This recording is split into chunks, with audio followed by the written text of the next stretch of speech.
Okay, now we're going to move on to zoom lenses. The prior video to this, and check it out, was all of Fujifilm's prime lenses. Now, there are only two lenses that we're really missing here. One is the 100 to 400 millimeter. The only reason I don't, well, there's a couple reasons why I don't want that lens. Few objective and certainly one subjective reason.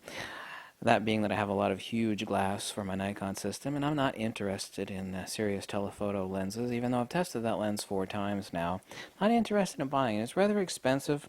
The build quality is not what I would like. Fujifilm has not been making telephoto hardcore lenses for wildlife and action for that long like Nikon has, so that's one thing that I'm not interested in owning from Fujifilm, is the 100 to 400 millimeter. Secondly, and I have had it as a kit lens with the XT10, and it is an excellent lens, and is not to be confused with the 16 to 55.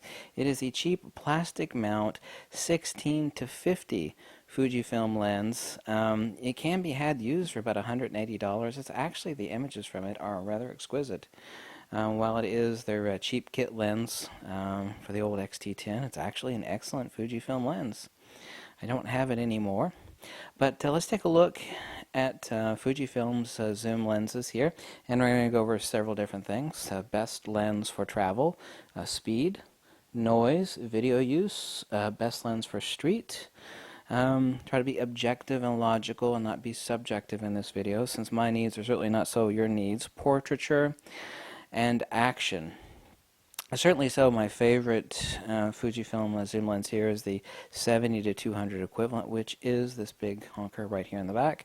That is the 50 to 140. Certainly so, not a cheap lens, but absolutely exquisite. It has triple linear motors for autofocus tracking and acquisition. It is zippy fast, and it is awesome. Absolutely love it. Here we have the 18 to 135, the 10 to 24. That's a fixed f4, and the 18 to 55 2.8 to f4. These are not being made in China. The earlier versions were made in Japan. I can absolutely notice no difference between them. I have a couple copies. This is a Japanese copy, and the other copy is a Chinese copy. I've noticed absolutely no difference since Fujifilm outsourced that particular lens to China. The 55 to 200, and the zippy fixed f2.8 is 16 to 55. Okay, let's group these over here together. The 18 to 55, 2.8 to f4, and the 16 to 55, f2.8. And I'm going to group these over here, and the specialty lenses in the back. For travel, it's kind of a tough, I've done a lot of thinking on this, certainly so. If I only take a couple lenses with me on a trip, it would be the 16 millimeter f1 for Fuji and the 18 to 135. 18 to 135 is absolutely exquisite. Got a couple copies of it. It is an excellent travel lens from Fujifilm. The 55 to 200 is also an excellent lens from Fujifilm. The 55 to 200 over here can be had, I think, used right now for about $490. The 50 to 140 is certainly so. My favorite lens right after that is the 16 to 55 f2.8. However, not a cheap lens. A lot of people have been complaining recently about the lack from Fujifilm of any copies. It's been ongoing now for many, many months. The demand is incredibly high. These are made in Japan, and Fujifilm just does not have high production runs. I mean, they're building them slow and not off of a breakneck assembly line like Nikon and Canon are doing. So these have been in short supply. Right now, I think it's $1,000 for the 1655. I don't know when the next sale is going to be. It's supposed to be in Easter, supposedly, right around Easter of this year, 2017. The kit lens, there are a ton of kit lenses, and people ditch this and they get the really heavy 16-55. This does not have optical image stabilization, so you don't have that on the 16-55. However, the fact that there's a big, heavy, fat lens sitting on the front of your camera, perfect for portraiture, perfect for a lot of stuff. However, it is a lot of weight to be hanging off the front of your XT20, X Pro 2, or XT2. The 18 to 55, a lot of cameras, both from Nikon and Canon, as far as kit lenses, are not all that awesome. However, the 18 to 55 kit lens from Fujifilm is really very, very good. It's actually excellent, and there are a lot of cheap used copies out on eBay to be had. Relatively cheap. I can't remember the last price. I think like $3.25 roughly plus or minus 30 bucks, 40, 50 bucks on the 18 to 55. 10 to 24. Here we basically have a 15 millimeter to 35 millimeter. This is meant to be the landscape and architecture lens from Fujifilm. Not a cheap lens. A slow autofocus, has a stepper motor. Let's go over the criteria of speed, noise, video, street, portraiture, and action. Really, as far as portraiture, we're only looking at a couple lenses here for obvious reasons: shallow depth of field and bokeh. The 16, you'd certainly use any of these other than the 10 to 24. That would be highly undesirable. However, people have achieved it with wide zooms. The 16 to 55 2.8 Fujifilm and the 70 to 200 equivalent field of view, which is the 50 to 140 Fujifilm back here. Perfect for wedding, perfect for portraiture, very, very fast. If you can get away with it, I would actually choose a 90mm f2 for portraiture, or one of Fujifilm's other prime lenses, like their 56mm f1.2. But for wedding work, certainly so the 50 to 140 and the 16 to 55 2.8 Fuji. Noise. Stepper motors equal noise. 10 to 24 is very noisy. However, for architecture, for landscape, really, who gives a damn? 55-200 is not noisy. The 18 to 135 is a tad noisy. Would not recommend it for video use either. Would not recommend the 55 to 200 for video use. The 50 to 140, however, specifically was designed with the intention of the X Pro 2 and the XT2 for very silent video use. So the 50 to 140, the quietest lens out of all Fujifilm lenses for video use, and that is how it should be, and that is the 16 to 55 2.8 for video use.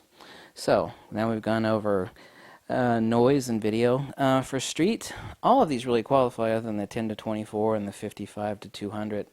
18 to 35, certainly the best travel lens here, or the 18 to 135, excuse me, the 18 to 55.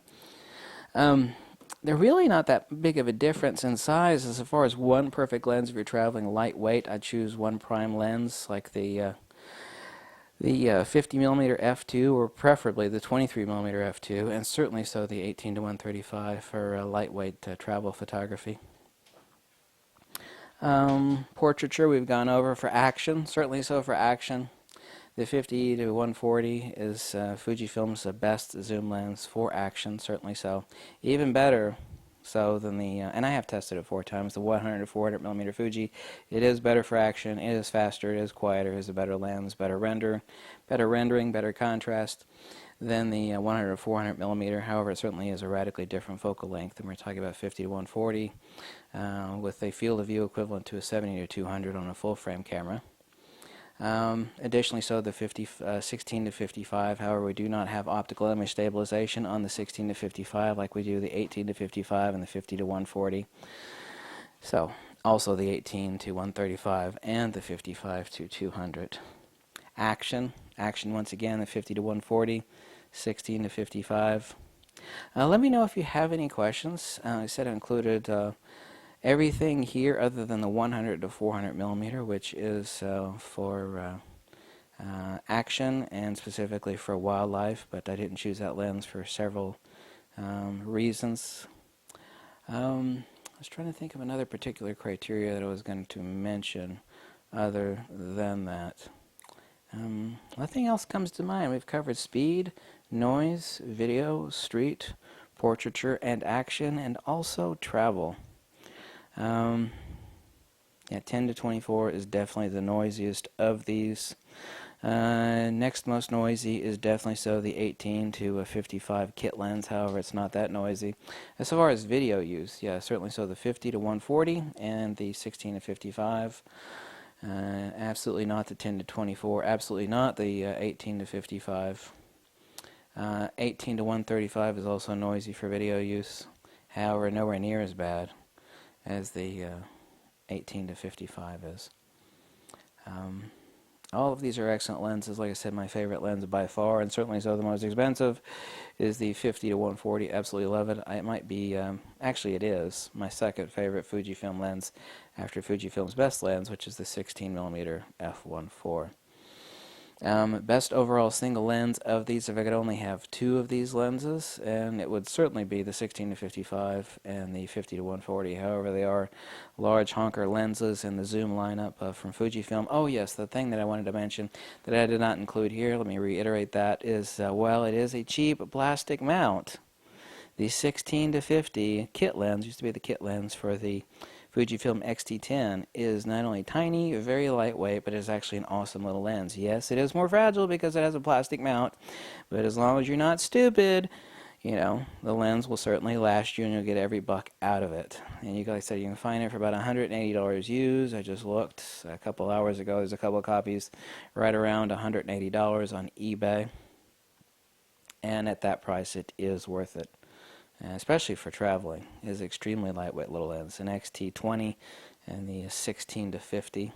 Not the 16 to 55, which is a huge heavy metal beast made in Japan, but rather the 16 to 50. So, I think that's it for the lineup on the Fujifilm zoom lenses. Like I said, the prior video to this was the prime lenses from Fujifilm. Let me know if you have any questions on anything. I've used all these lenses extensively. I gave you my favorites, but I also tried to be objective and empirical because my needs are not your needs. And going over all those criteria, you can make a wise, logical, intelligent decision so you don't piss your money away. Okay? And if you like this video, drop a buck or two, or you can tell me to jump off a cliff, whatever makes you happy, as long as I am useful to you and you save time and save money and you get what it is that you want, because my needs, like I said before, are not your needs, right? Absolutely right, right? So, thank you for watching and catch you later. Fuji!